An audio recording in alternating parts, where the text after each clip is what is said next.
Bom, começando mais um podcast improvisado, como esses últimos que eu tenho feito, que eu tenho adorado.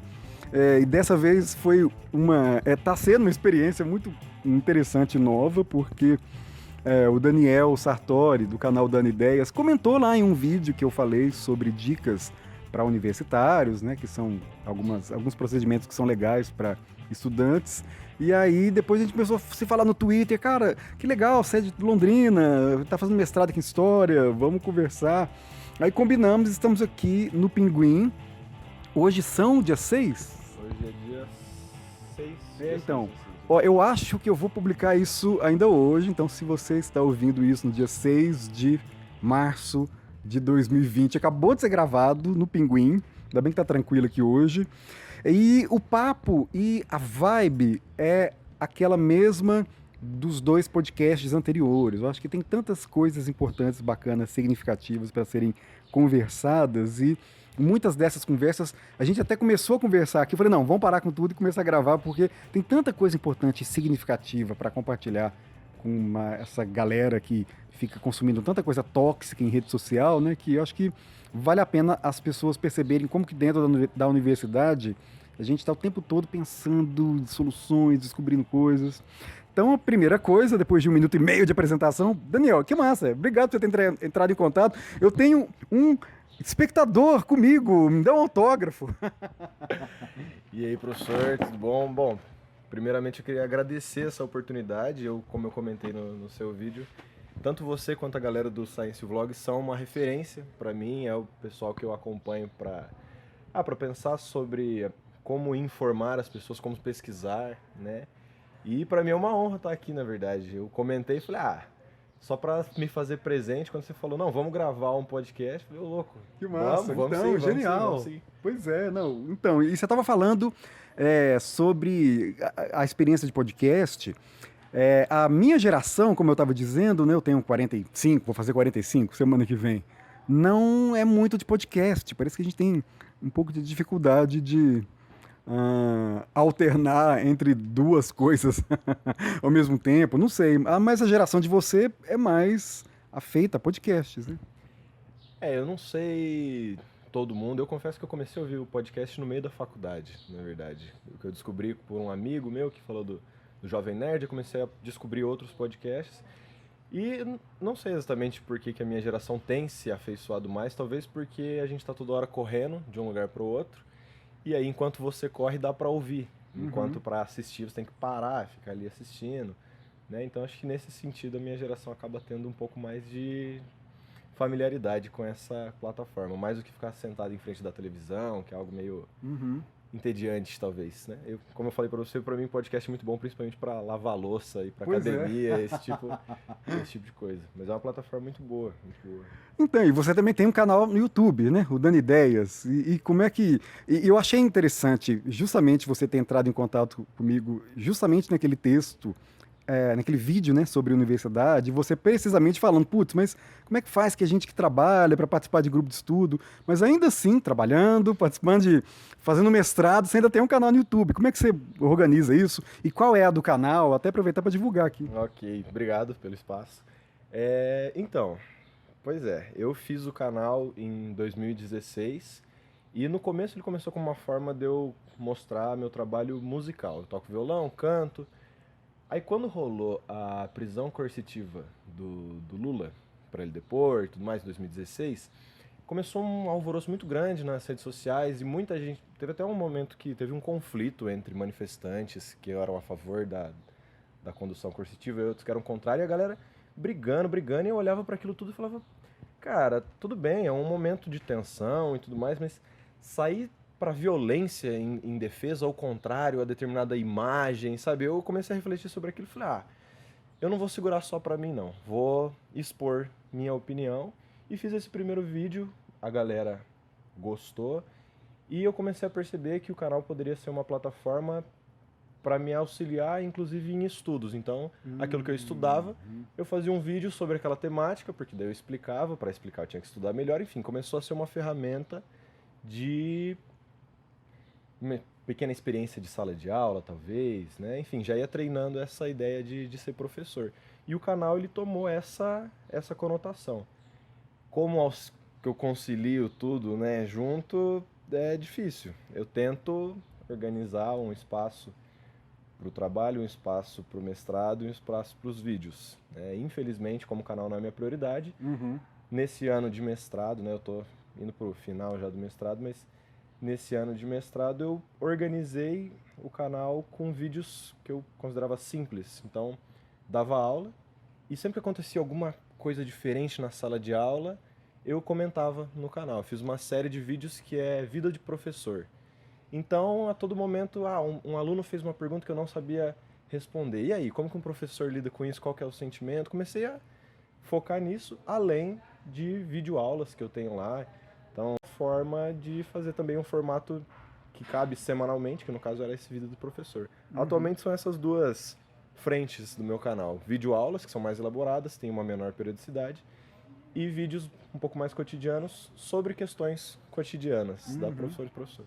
Atualmente é isso aí que tem lá no canal. Pois é, nossa, genial, de fato, essa ideia de fazer vídeo para você mesmo aprender. Eu faço isso também, a gente sabe disso, né? O professor aprende justamente porque ensina. O ato de falar sobre o tema, a gente sabe disso, né? Como que é uma das ferramentas de aprendizagem mais importantes, mais impactantes, mais funcionais. E eu lembro que o começo lá da nossa conversa foi em relação a esse problema, né? Como conciliar, participar de grupos de pesquisa, isso que eu achei muito legal, usar os temas que você vê em sala de aula para fazer vídeo. Essa me parece que é uma estratégia das mais legais, sabe? Porque a gente está quente com aquilo, essa aula, não é, né?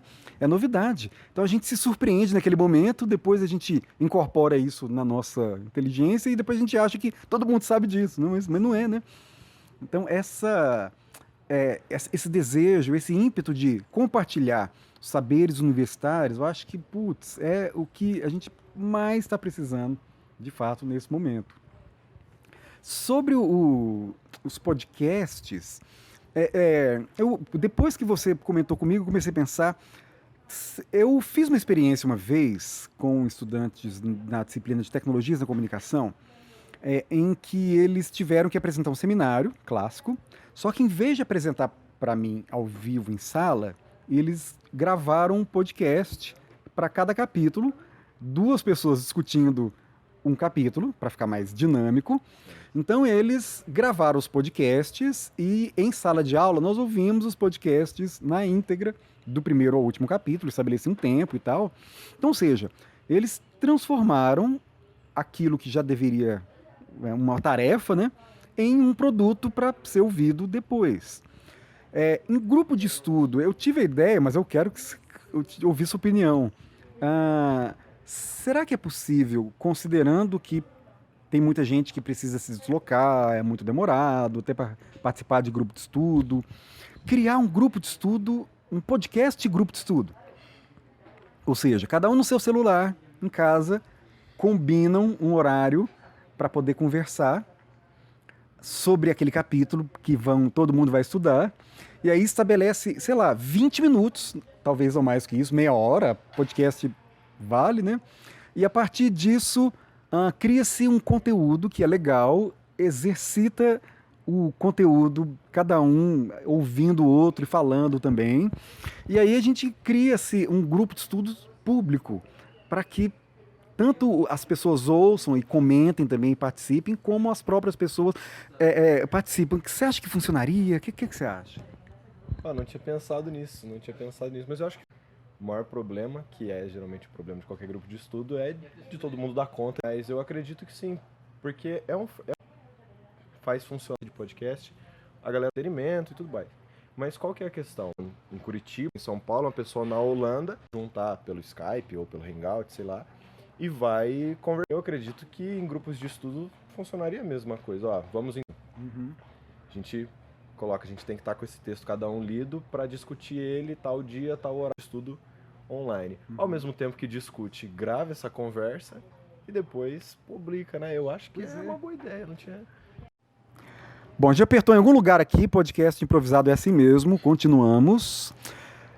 Então, eu tenho percebido que talvez um problema que prejudica muito estudantes que querem fazer iniciação científica é o ato de eles quererem coisas muito grandes, muito ambiciosas. E eu sempre digo, gente, não é que vocês não são capazes de executar um projeto ambicioso.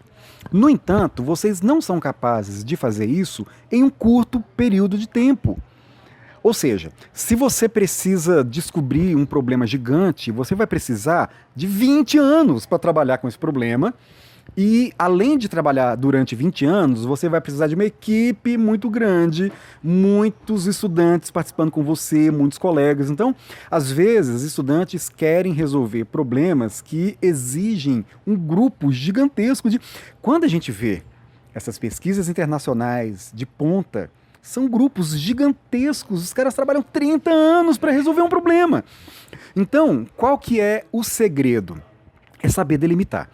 É uma coisa que o professor tenta explicar, quer dizer, a gente explica para alunos, mas nós também temos esse problema, então isso é normal. Mas o fato é esse. Então, se você trabalha o dia inteiro e você quer fazer uma iniciação científica, é possível. Iniciação científica dura 1 ano. Então, se você sabe que você vai ter 1 ano, são 365 dias. Ou seja, você tem que saber que você vai ter 365 dias. Parece uma obviedade, mas não é. Porque a galera olha 1 ano, é muito tempo. Mas se você olha dia a dia, é isso que a gente tem. O que a gente tem de verdade é um dia. Ninguém tem 1 ano, a gente tem um dia. Então, o que é que você é capaz de fazer em um dia? Esse é o segredo. Então, se você pensa, olha, eu só vou ter meia hora por dia, eu só vou ter 15 minutos por dia, eu não tenho mais do que 15 minutos por dia para dedicar a um trabalho. Dá para fazer uma iniciação científica. Mas aí você vai saber, bom, se eu só tenho 15 minutos, eu vou conseguir ler um livro a cada 2 meses, que seja. Beleza. Então, se você consegue a cada 2 meses ler um livro, você vai conseguir ler aí 6 livros no ano. Então, você consegue fazer uma revisão bibliográfica legal. Ou então, se você for fazer uma revisão, primeiro você faz um planejamento, vê quais artigos você vai ler, sabendo que você só tem 15 minutos por dia, e aí você, estabelecendo um objetivo exequível, você consegue começar e terminar uma iniciação sem problemas, com a ambição do tamanho do seu calendário. Então, esse é um segredo que eu vejo que alunos, com a melhor das boas vontades, não seguem porque se esquecem do poder da rotina, do poder do um pouquinho por dia. E eu, por outro lado, tenho muita vontade de resolver problemas complexos, mas esses problemas acabam massacrando psicologicamente, porque o tempo vai passando, ele vai ver que não está chegando lá e vai trazendo angústia. E a gente fica muito mais esgotado psicologicamente quando a gente não conclui trabalho. Concluir trabalho não é desgastante. O que é desgastante é não concluir. Mas isso, tá vendo? É um problema de assumir que se você tem um tempo limitado, o seu objetivo também tem que ser limitado. E tem aluno também que acha que, por exemplo, o mestrado é a minha dissertação é tudo da minha vida. Mas não é verdade. Mas não é uma coisa muito fácil de lidar. Isso é uma... Agora que eu tô indo na reta final, tô nas últimas correções da minha dissertação, eu tô tentando lidar, digamos assim, em paz comigo mesmo, com a ideia de que esse trabalho não é uma obra-prima mesmo, é um começo de uma caminhada e tal. Só que é muito difícil manter essa compostura, lidar com essa frieza com o trabalho, principalmente porque aonde você se referencia são em grandes obras, são em coisas maravilhosas, obras-primas. E você olha para aquelas obras-primas e você olha para o seu trabalho e dá uma certa angústia. E uma coisa que eu critico bastante é que a academia muitas vezes ela não é muito simpática nesse sentido. É um clima todo de erudição, é um clima todo de seriedade. Então você também não sabe direito como lidar. Eu lembro que no começo da universidade, né, no começo da graduação, os professores falando, ó, pessoal, tem programas de iniciação científica, quem tiver interesse, né, pode falar com a gente e tal. E nas rodas de conversa entre os amigos de sala, uma das preocupações era como enviar um e-mail pro professor. Como que eu vou escrever, como que eu vou falar com ele, porque são doutores, são pessoas extremamente intelectuais, então pra gente enquanto estudante, que está nesse começo de carreira de pesquisa e tal, é uma coisa difícil, né? São poucos os professores que têm a sensibilidade de fazer isso que você está falando. Falar, ó, não se preocupe, você está começando agora, você ainda está dando os primeiros passos, o seu trabalho vai ser um trabalho de acordo com o tempo que você tem, de acordo com as ferramentas que você tem, faça o melhor com aquilo que você tem à sua disposição. Não é todo mundo que tem essa sensibilidade dentro da academia, dentro da universidade. Então isso muitas vezes afasta, isso muitas vezes assusta aquelas pessoas que talvez pudessem fazer trabalhos maravilhosos a longo prazo, mas que nesse primeiro contato sente essa barreira e abre mão. Fala, não é pra mim, é um lugar de gente muito poderosa, assim, eu não tô ali dentro, eu não caibo ali. Sabe, existe essa sensação pra gente que é estudante. Eu agora, ao final do meu mestrado, conversando com os meus amigos que também estão ou no meio do mestrado ou já finalizaram, a gente está amadurecendo essa ideia de que, cara, é o começo de um trabalho, não precisa ser uma obra-prima. É mais importante você, de fato, fazer com seriedade, mas dentro das suas limitações, do que ficar pensando numa obra maravilhosa que nunca vai ser concluída. Claro. Só que isso a gente vai percebendo ao longo do mestrado, depois da ansiedade, depois das crises existenciais, depois de tudo aquele, né, e tendo, claro, a oportunidade de conversar com pessoas que estão na mesma situação. Porque, no meu caso, por exemplo, eu não sou daqui de Londrina, mas eu faço mestrado aqui. Então eu tinha que vir e voltar dando aula em Arapongas, né, com 20 aulas durante a semana. Acabou que a minha pesquisa ela sempre foi uma pesquisa muito solitária, eu comigo mesmo. Então, até essa situação de conversar com outras pessoas que estão pesquisando, falando, e aí, galera, vocês também estão sentindo essa angústia? Parece que você não sabe nada, parece que quanto mais você estuda, menos o trabalho vai se concluindo, porque abre leque para tudo quanto é lado, você não sabe para onde ir. Depois de um tempo, você vai percebendo que isso não é uma situação só sua. Mas, para você perceber isso, é importante ver a experiência de outras pessoas. E nem sempre, como eu disse, a academia é simpática a esse estudante que está entrando. Muitas vezes aquela torre de marfim ela parece meio inacessível e eu vejo que isso afasta muita gente, inclusive da ideia da intelectualidade. Aquele documentário Behind the Curve, que fala sobre... até na Netflix. Tenta entender o que é o fenômeno dos terraplanistas. Eu vi. Não, eu vi um outro. Eu vi o... A Terra é plana. Mas é parecido. Mesmo, talvez seja. É na Netflix lá. Pode ser. E assim, uma das questões que ele mostra é que grande parte dessa galera que tá acreditando em Terra plana e nessas conspirações e tal, são pessoas que elas foram, de certa forma, segregadas do espaço acadêmico e encontraram na oposição radical e maluca ao mundo acadêmico um grupo onde ela se identifica, onde ela se sente pertencente, sabe? Então, é uma coisa que eu acho importante pensar também. A gente está produzindo conhecimento e tudo mais, mas será que por produzir conhecimento, às vezes a arrogância não traz uma casca que impede que aquelas pessoas que estão querendo, mas ainda não estão, né, dentro do processo, mas estão querendo fazer parte dessa intelectualidade, às vezes essa arrogância toda, ela barra as pessoas, sabe? E esse é um problema que eu vejo na graduação. Na graduação nem tanto, mas no mundo acadêmico especificamente. Claro, se tiver essa empatia de dizer, galera, relaxa, não precisa fazer o melhor trabalho do mundo, mas faça bem feito aquilo que você consegue, traz mais gente. Mas eu não vejo que essa é uma postura mais corriqueira, eu acho que é mais uma exceção, na verdade, dentro da academia. Você como professor talvez possa falar melhor do que eu, se sente isso mesmo, não sei. Não, eu concordo. E também vejo os professores, ao modo do Bourdieu, como agentes que estão reproduzindo uma lógica que eles também sofreram. Então, a impressão que dá é que os professores também, apesar de, às vezes, parecerem arrogantes, também estão perdidos. E também tem dúvidas sobre até onde exigir, também tem as suas próprias demandas. Ô, cachorro! Tá cheio de cachorro aqui no Pinguim.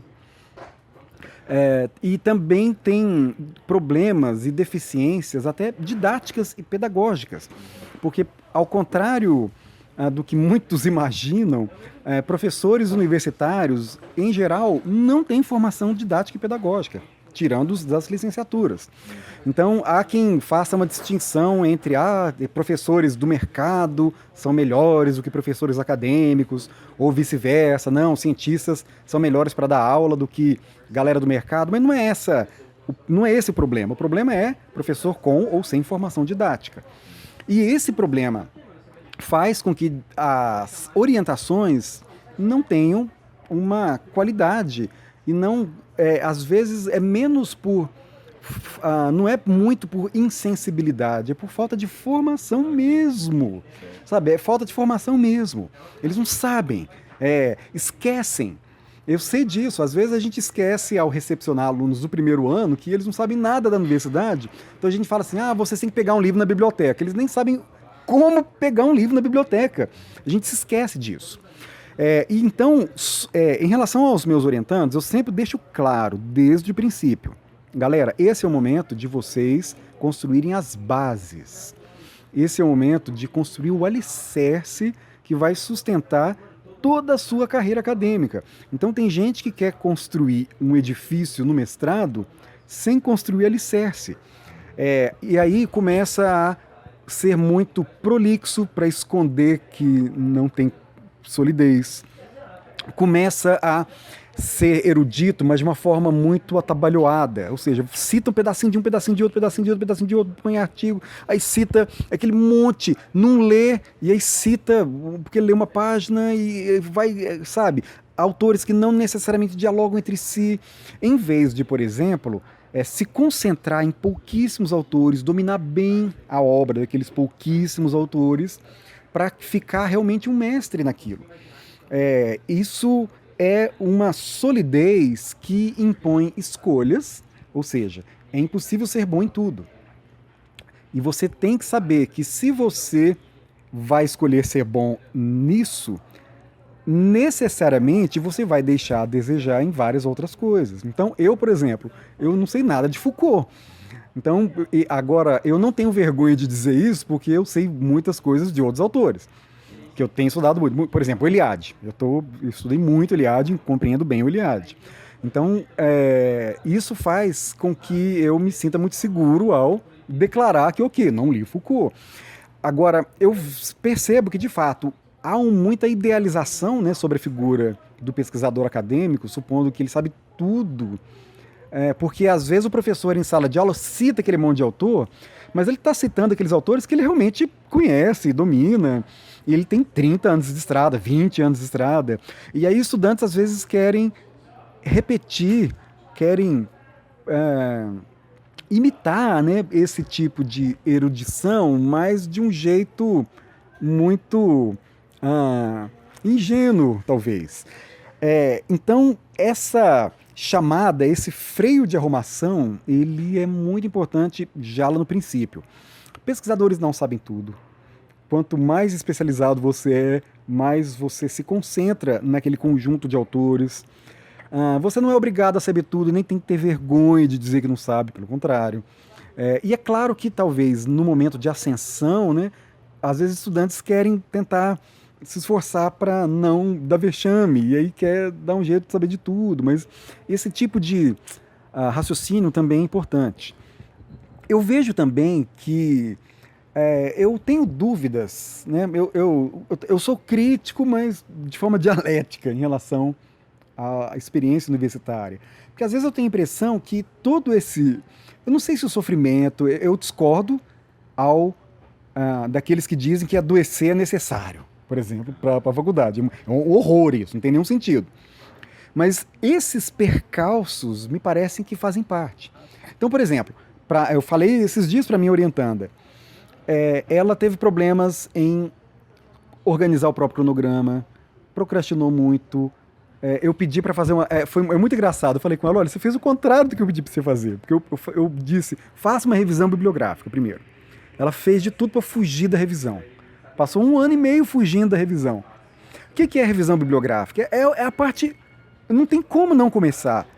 um trabalho acadêmico se você não leu os autores que trabalharam aquele mesmo tema que você trabalhou.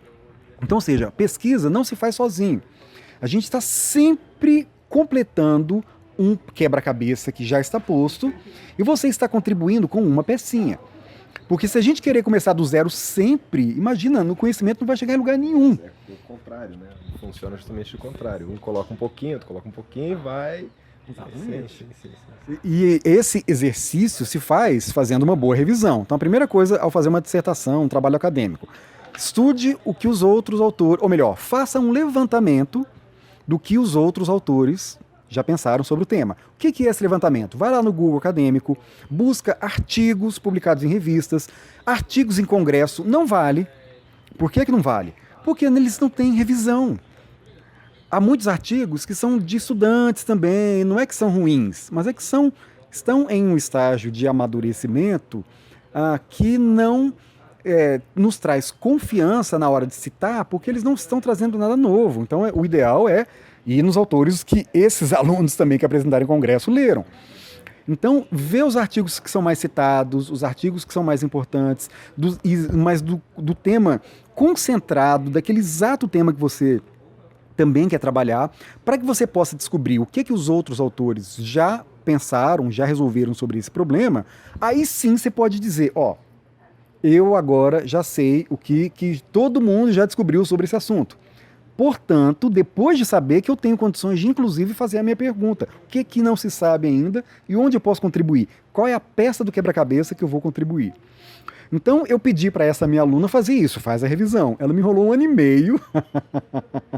E aí, chegou um ponto que, olha, não dá mais tempo de fazer uma excelente revisão. Para onde você está, vamos partir para a teoria, para os referenciais teóricos. E aí, aí sim ela decidiu avançar na revisão. E aí perdeu muito tempo com a revisão e foi chegando o prazo de entrega e ficou tudo muito atropelado. Então, essa consciência de que há um tempo, né, o cronograma em geral é uma parte muito negligenciada dos projetos de pesquisa. A gente faz só para fingir que fez, né? Põe lá, março vou fazer isso, abril, só que em geral poucas pessoas respeitam. Justamente porque acham que o cronograma é cosmético, é um negócio que idealiza demais o tempo, né? E essa disciplina, na minha interpretação, na minha experiência, é um dos aprendizados, se não, é o aprendizado mais importante do mestrado. Mesmo que ele seja sofrido, mesmo que os alunos se percam durante o processo, mas depois aprendam, descobrir que o cronograma é importante é, na minha interpretação, mais importante às vezes do que o conteúdo em si. Porque é um aprendizado metodológico, é um aprendizado de disciplina.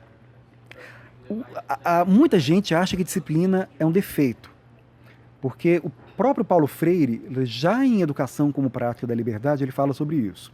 Como nós tivemos uma tradição autoritária, as gerações pós-64 começaram a associar a qualquer ideia de disciplina uma coisa pejorativa. Caretice, você comentou no seu vídeo, né? A ideia de que a disciplina é uma coisa careta. Isso. E, de fato, é realmente essa a perspectiva que pelo menos, agora eu tenho repensado isso, né? Com o tempo a gente vai repensando, mas essa ideia de que você se programar em termos de horário, em termos de tarefas a serem feitas, é você abrir mão da sua liberdade, porque você vai ficar tudo muito encaixotadinho e tudo mais.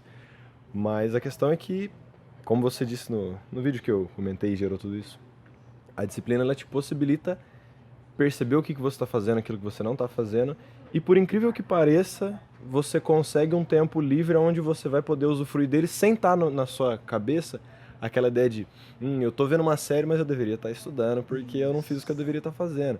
Então, de fato, você ter uma disciplina, organizar os seus estudos e cumprir, claro, todos esses cronogramas. Quando você vai tirar um tempo para lazer, para descansar, que para mim é fundamental também, né? Mas você faz isso com a cabeça limpa, com a cabeça tranquila, você não vai estar num lugar pensando, eu deveria estar em casa estudando, eu deveria estar agilizando meus estudos. Exato. Mas é um negócio difícil exige um amadurecimento mesmo que é difícil. Você por exemplo, eu tenho 25 anos, né?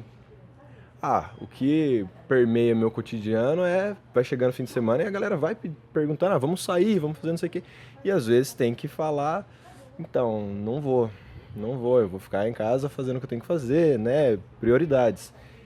E não é uma coisa muito simples, porque é legal socializar, né, é uma delícia. Só que o problema que eu notei em um determinado período era, não, me chamaram pra sair, eu vou. E aí eu saía e eu não estava muito satisfeito no lugar onde eu estava, não estava me divertindo, não estava tranquilo e ficava refletindo comigo. Falou, eu tô gastando dinheiro, né, porque vida de universitário não é, né? Tô gastando dinheiro, esse dinheiro tá sendo mal gasto porque eu tô num lugar que eu não tô aproveitando o momento e talvez se eu estivesse estudando, avançando nas minhas propostas, ou então editando um vídeo, enfim, né, dando sequência nas minhas prioridades, talvez eu estivesse mais tranquilo, mais à vontade comigo mesmo.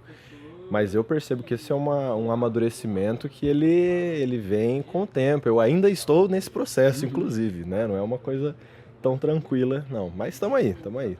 Não, eu também me sinto igual, é assim mesmo. A gente não amadurece em bloco, em tudo na vida. Eu sou um caos também. E isso tem sido, inclusive, uma reflexão mais ou menos recente para mim também. Porque, como você disse, né, essa dissonância cognitiva é muito comum.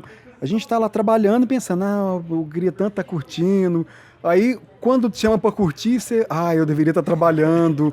Então, a gente está sempre insatisfeito, mas para mim eu tenho nenhuma dúvida, está muito claro que o problema é precisamente essa rejeição estúpida, eu faço uma autocrítica, à disciplina. Porque quando você tem disciplina, você estabelece, esse meu horário eu vou defender com unhas e dentes, porque é o meu horário de estudar, é o meu horário que eu vou produzir, mas depois desse horário, beleza. E outro, tem um livro muito legal, eu vou botar link na descrição, fala sobre o hábito de escritores. Todo escritor sabe que é insuportável escrever mais do que 3 horas por dia. Ninguém suporta, porque é muito desgastante. A gente é muito exigente a arte da escrita. Então, tem gente, essa minha orientada, aconteceu isso com ela. Ela disse, nossa, eu estou escrevendo 10 horas por dia. Eu falo, não faz isso. Chega um momento em que a gente fica esgotado ao escrever, e aí não rende. Ao não render, a gente começa a se sentir culpado, e isso cria um esgotamento mental ainda pior. A gente entra num círculo vicioso, porque aí passa a não conseguir produzir bem, aí se sente mais culpado ainda. É péssimo. E isso acontece em geral, de novo, né, quando as pessoas ficam procrastinando, fugindo da sua 1h30 de trabalho por dia, ou no máximo 3 horas, 1h30 intercalada. E, de novo, né, mostra o poder da disciplina. Então, disciplina, até a música do Legião Urbana, né, disciplina e liberdade, ele tem razão. Porque quando a gente deixa de gastar energia escolhendo a hora que você vai fazer aquilo, essa energia gasta fazendo. Você não precisa... Então, de novo, né, as pessoas parecem que estão mais preocupadas em exercer a liberdade com neuras. Que hora que eu vou escolher para curtir minha neura? Isso não é liberdade. É muito mais inteligente, muito mais livre. A gente estabelece antecipadamente o que é que a gente vai fazer, respeitando o nosso tempo, respeitando o nosso cronograma, respeitando a si mesmo. E o ato de respeitar a si mesmo diz respeito, inclusive, à meta que você quer alcançar naquele período. Então, e outro, delimitar um trabalho não é torná-lo menor. É outra coisa que eu descobri também. O que é um excelente trabalho? É um trabalho que tem começo, meio e fim. Ou seja, é uma contribuição que está redondinha. Isso é um excelente trabalho. O que é um mau trabalho? É um trabalho que você chega na conclusão, não conclui nada.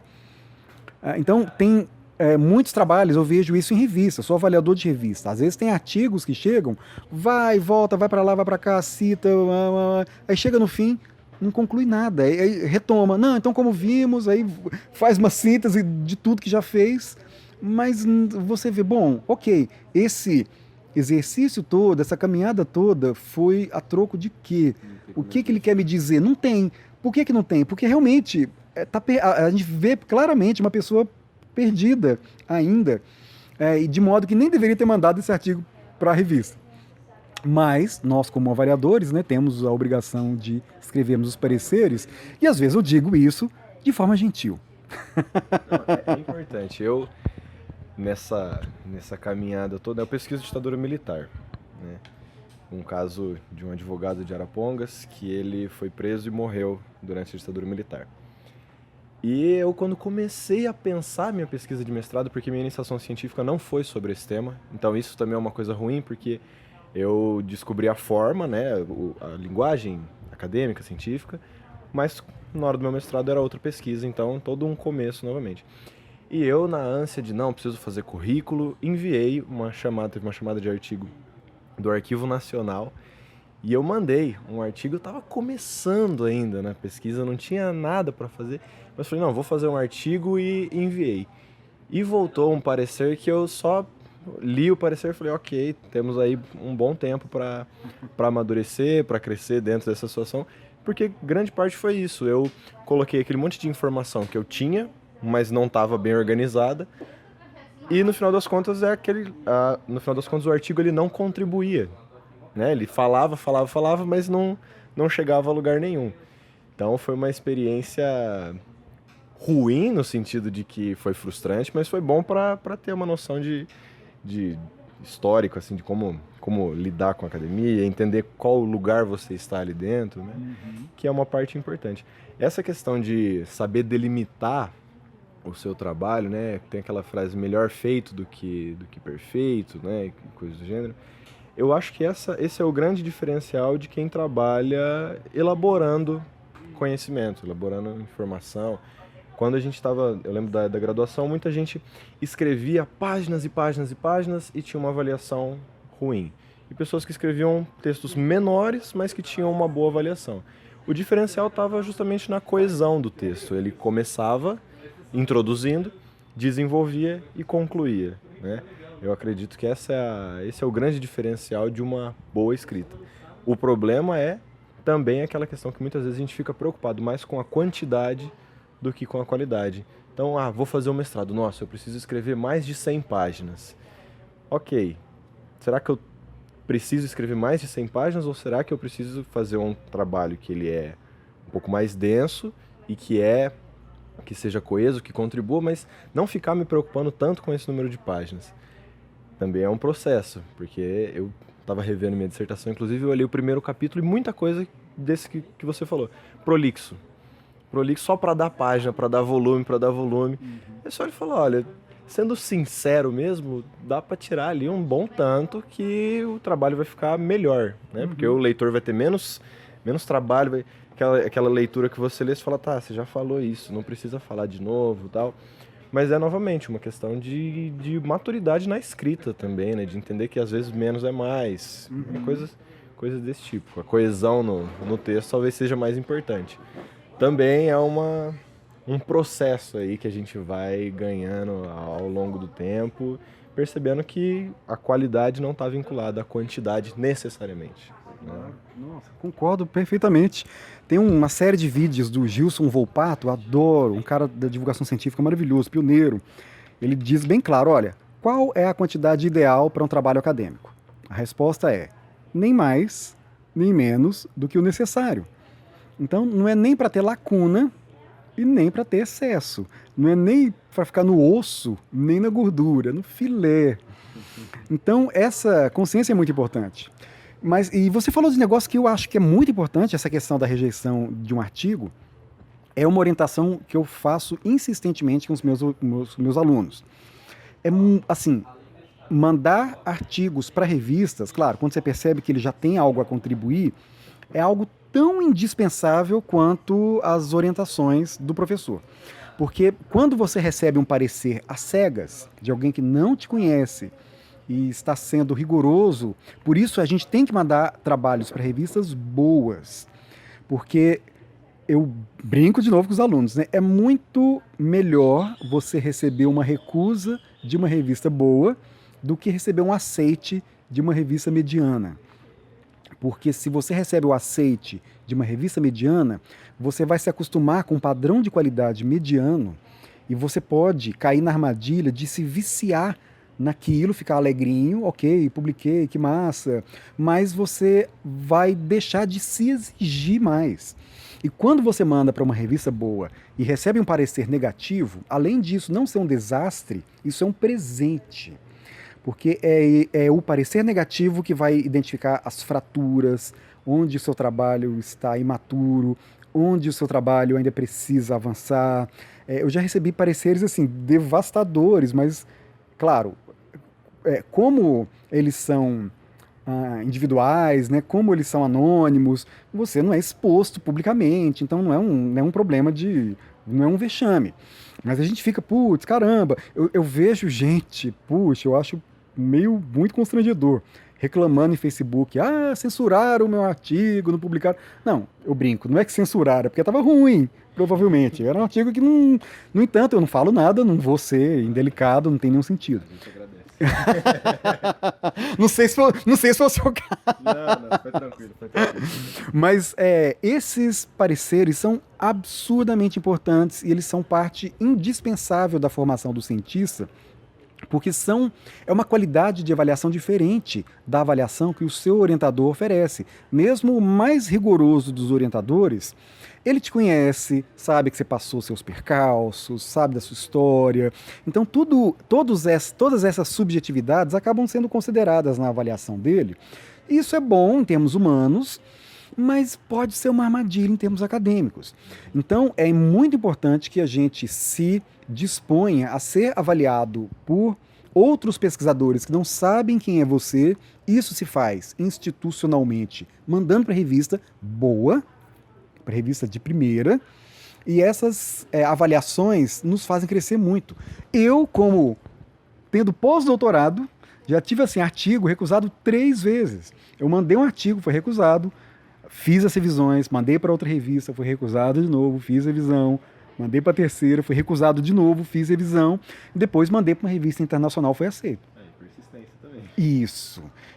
E a consciência de que, tá vendo, é muito melhor você produzir artigos significativos de forma mais espaçada do que entrar naquela paranoia que às vezes é muito mais autoimposta do que exigida pelo programa, de querer publicar doidado em tudo quanto é lugar.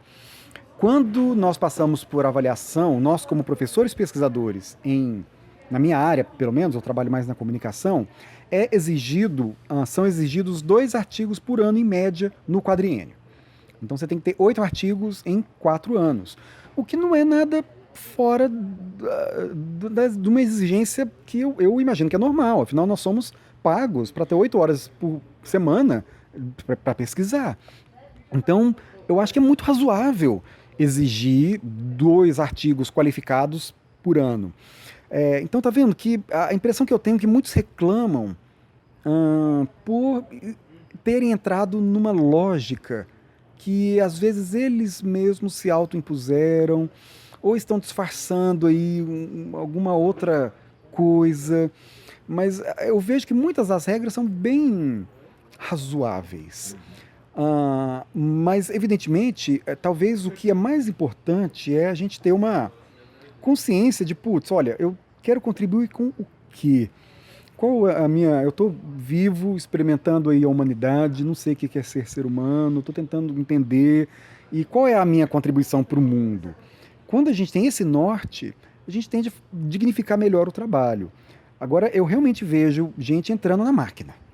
Assim, faz por fazer, porque tem que fazer e tem que entregar e faz qualquer coisa e só se importa com quantidade, mas aí sim é uma deturpação do trabalho que faz parte de um corporativismo que aí sim é muito nefasto.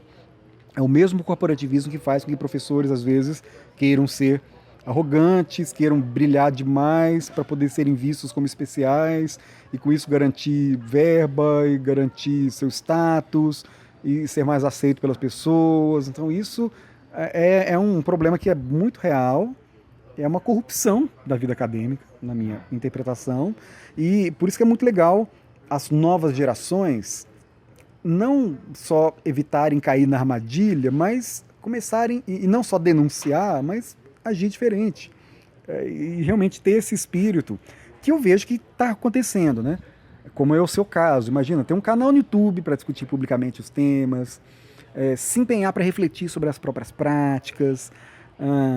Essa discussão eu vejo que é um caminho, um dos mais legais para se pensar a academia. Eu vejo que é difícil hoje também fazer autocrítica na academia por causa do momento histórico, né? Isso é um problema. Parece que não é muito inteligente fazer isso nesse momento, né? Porque a gente já tá tomando porrada de tudo quanto é lado, não compensa, parece que não compensa ficar forçando isso. Mas, por outro lado, é legal pensar também que talvez grande parte desse descrédito que a academia tenha nesse momento vem também justamente desse isolamento em que ela se colocou, né?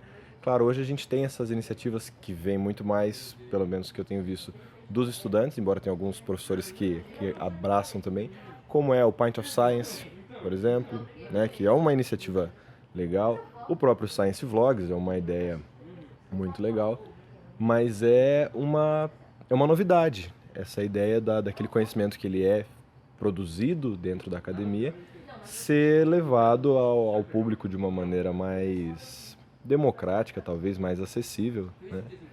Mas é uma situação que tem, de fato, muito a ver com aquilo que você disse, de fazer o trabalho pensando na contribuição social que você está fazendo, né? Você, assim como toda a galera do Science Vlogs, eu acho que ninguém começou os canais, ou os podcasts, ou os blogs, pensando em ganhar dinheiro com aquilo, até porque não ganha, né? Pois é. Então, acho que tem muito mais a ver com isso, em pensar a produção de conhecimento, seja na academia ou fora da academia, como uma contribuição mesmo, social, né? Um trabalho onde você vê a transformação que você está realizando para além do status, do título, né, de quando você vai ser bajulado ou coisas do tipo. Mas é uma mudança de olhar sobre a coisa. É a ideia de enxergar a produção como, de fato, uma contribuição social. Eu vejo que isso tem alguns professores que eu tive na minha experiência que têm essa pegada, inclusive são os melhores professores, né? Que são aqueles professores que você vê que ele não está preocupado em ser o bambambam, ele está preocupado em, de fato, em perguntar, em contribuir, em fazer as coisas acontecerem. De fato, são os melhores professores com quem eu tive aula.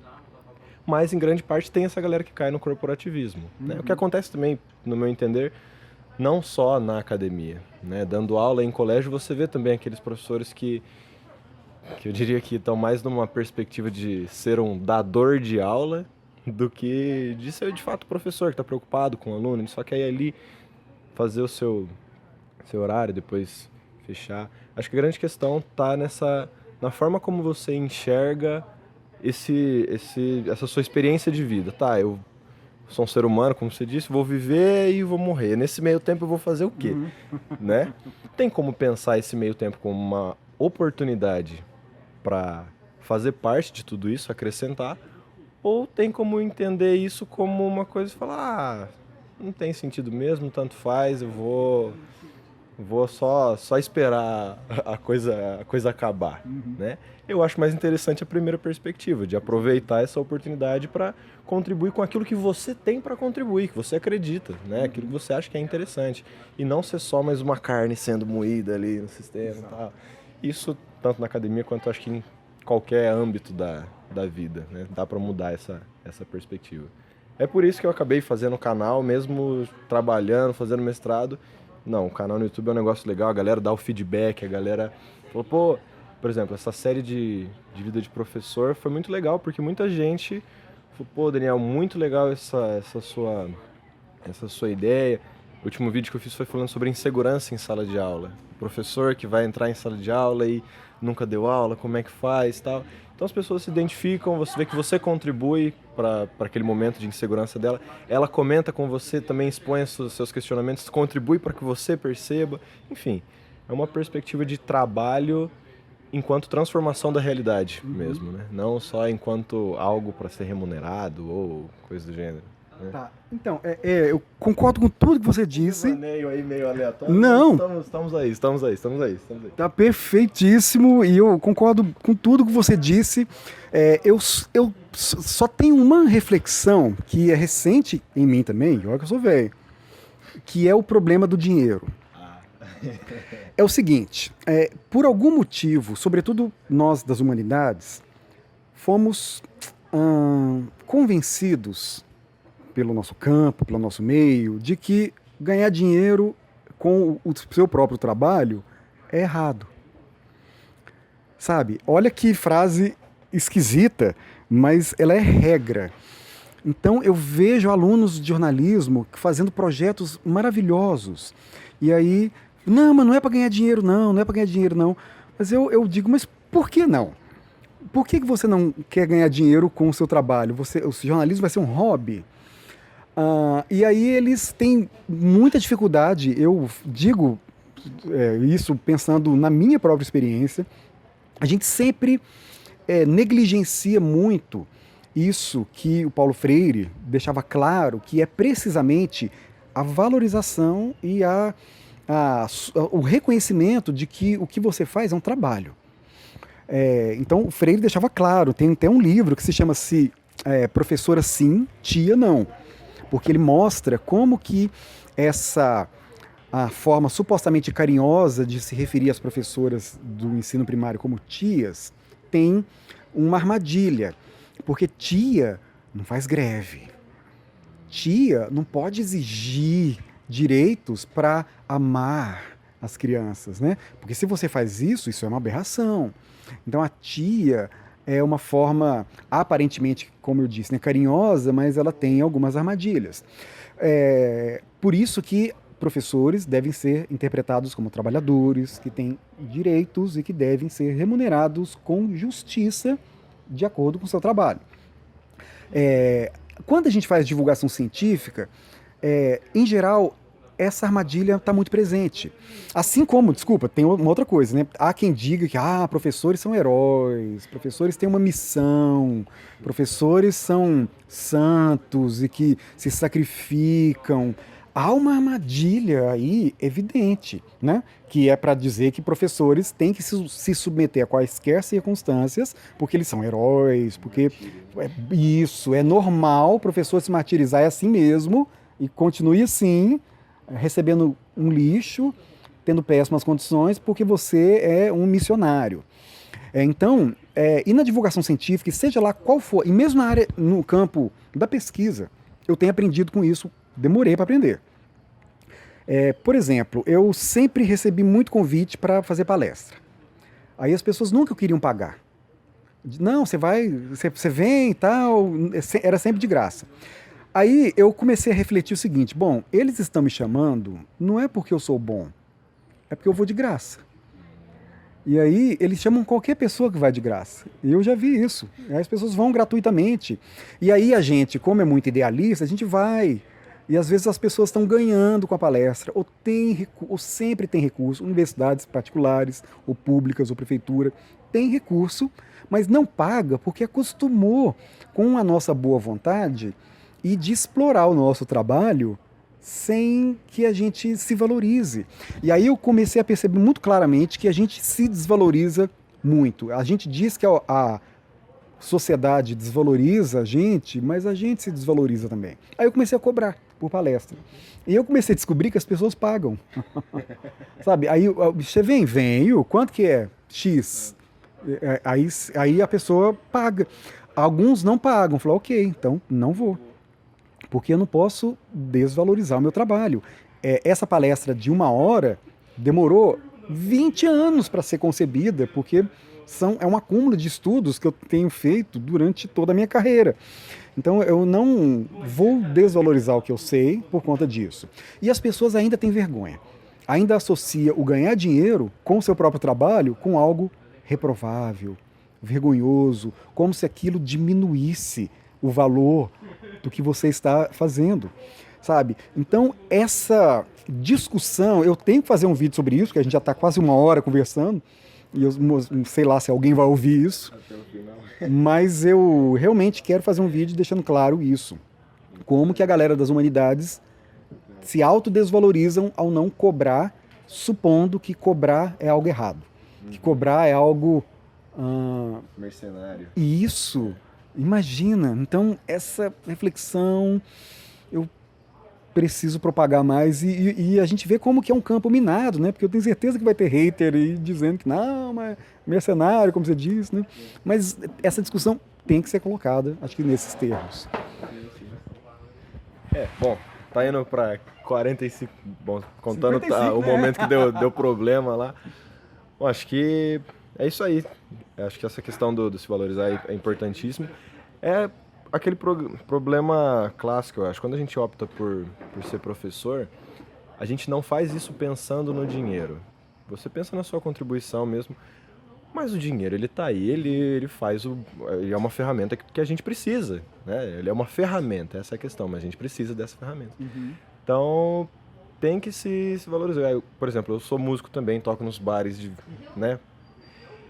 E a gente enfrenta esse mesmo problema. Mas você toca porque você gosta. Sim, eu toco porque eu gosto. Só que eu passo horas e horas treinando, eu compro equipamento, eu me dedico. Eu não vou cobrar pelo meu trabalho, tem que cobrar, tem que cobrar. A questão é que o cobrar não é a razão do trabalho existir. Mas não é por isso que ele vai deixar de existir, né? A remuneração é necessária. A gente vive num mundo capitalista que o dinheiro é parte, não tem como excluir isso da vida. Não tem... Eu acho até um absurdo a gente ter que ficar pedindo desculpa. Pedir desculpa por cobrar. A gente tá vendo como que a gente tem uma formação. Eu acho que é aí que está a doutrinação, sabe? A gente passou por uma doutrinação ideológica na escola e a impressão que eu tenho é que nós somos, eu digo por mim, a gente é formado para ser mão de obra. Eu vejo os meus alunos passando por isso. A gente é formado para ser mão de obra. A gente parece que tem vergonha de tomar iniciativa, tem vergonha de fazer qualquer coisa que não seja ser explorado por alguém, trabalhar por alguém. Então é incrível como que essa vergonha está arraigada aí no nosso dia a dia. É muito impressionante. Esse é um papo que acho que é preciso avançar. Tem mais pra gente conversar sobre isso.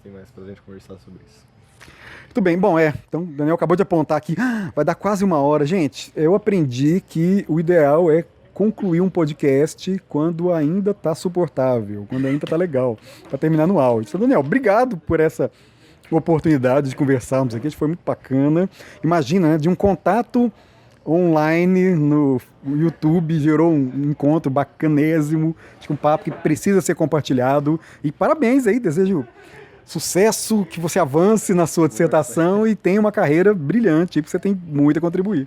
Beleza, eu que agradeço a oportunidade, eu fico realmente honrado de estar podendo participar desse diálogo com tanta gente que eu considero que está fazendo um trabalho importantíssimo. Você trocou ideia com a galera do Science Vlogs, o trabalho que você faz na internet também, fazer parte disso com uma pequena contribuição que seja, eu já me sinto muito honrado, fico muito feliz pelo convite aí, muito obrigado. Genial, valeu. Então é isso, vocês que estão até aqui, não se esqueçam de se inscrever no canal do Daniel, o link vai estar aqui na descrição, tanto no YouTube como nas plataformas de podcast. E é isso, divirtam-se e juízo, e disciplina.